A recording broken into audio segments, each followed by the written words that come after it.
There you are. It's a Friday night, and you've got all of your close friends on the couch.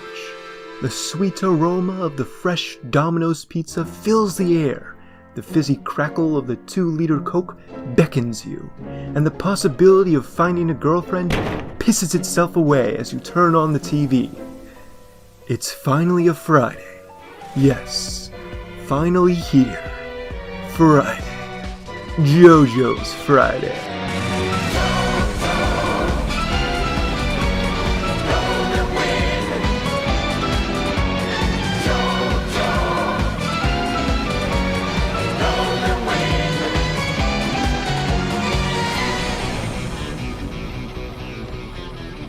What happened to Jojo?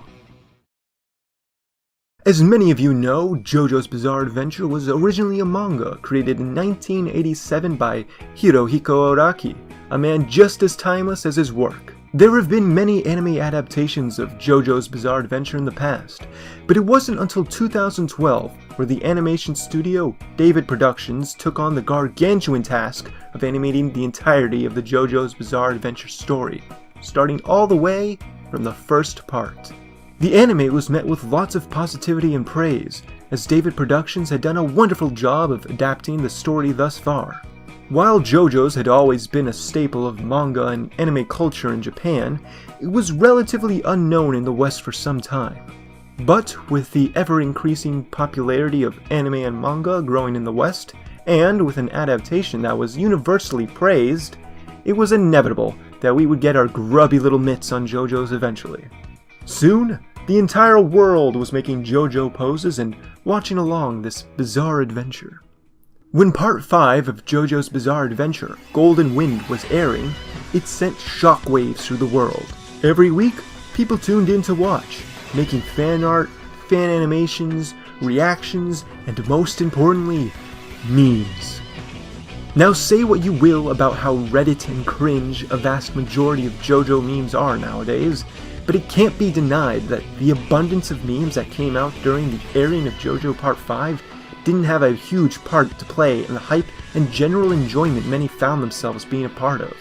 Every week there would be some new crazy scene in an episode that would just lead to more and more memes being created, generating more and more hype, driving discussion among viewers about what would happen next, and anticipating the 7-day wait so that it could be all done again.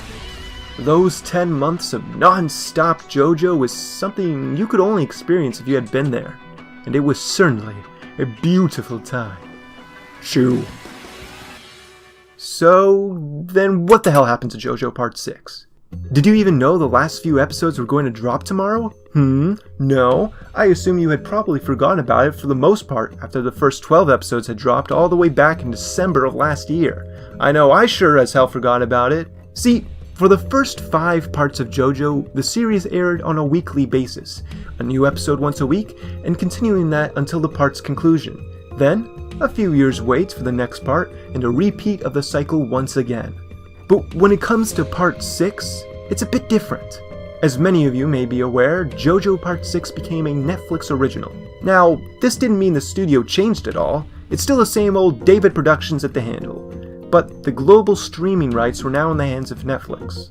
And with the binge culture that we find ourselves in, where everyone seems to want to watch entire seasons of shows in one night despite the fact that they have to go to work in the morning, it was of little surprise that Netflix decided to take the binge method and apply it to JoJo's Stone Ocean. But rather than dropping the entire series at once, we had 12 episodes drop on December 1st, 2021, making it about a third of the way through the story. And then a whole 9-month wait until we got another third of the episodes. Babies were conceived and born in that time it took to see where... Babies were conceived and born in the time it took to see where the story went next. And all the hype and excitement that had rung throughout the internet when the first 12 episodes dropped had quickly fizzled out into a pathetic whimper by the time the next batch of episodes aired on September 1st, 2022. Now, some may say that binging and dumping a load of episodes at once still works, maybe pointing to other Netflix originals such as Cyberpunk Edgerunners that did just that and still generated a ton of hype and had millions flocking to watch it. But JoJo's Part 6 and Cyberpunk Edgerunners are two vastly different situations. On the one hand, Cyberpunk Edgerunners was a standalone series, something to be watched without any prior knowledge going into it, while Jojo's Part 6 was, well, on its sixth part. And unlike Jojo, Cyberpunk's story was told within a short 10 episodes, all of which were released at the exact same time. We are literally still waiting to see the conclusion of Part 6 after 2 batch drops.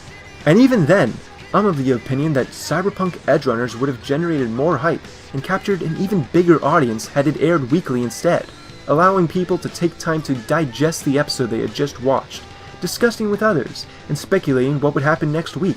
And it isn't just me that feels this way about Netflix and this binge-watching model. Many across the internet have expressed their disdain for how the Stone Ocean adaptation has been dealt with. A part, mind you, that already got a lot of crap from the manga readers for being a weaker part in the Jojo universe, but still had a real chance to shine with its anime adaptation.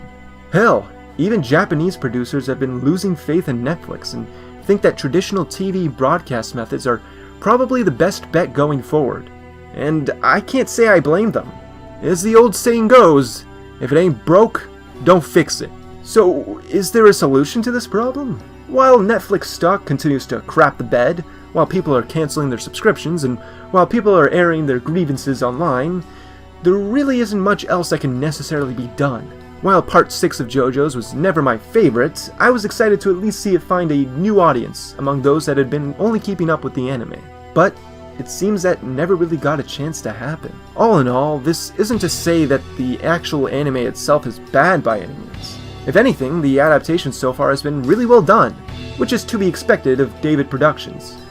But that sense of community and overall fun energy we used to have each and every Friday is sadly gone.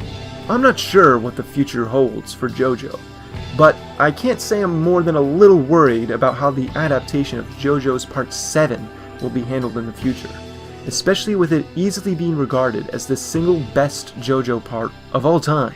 Perhaps the less than stellar response that Stone Ocean has received with the batch episodes may lead to Part 7 being a weekly series again, but only time will tell.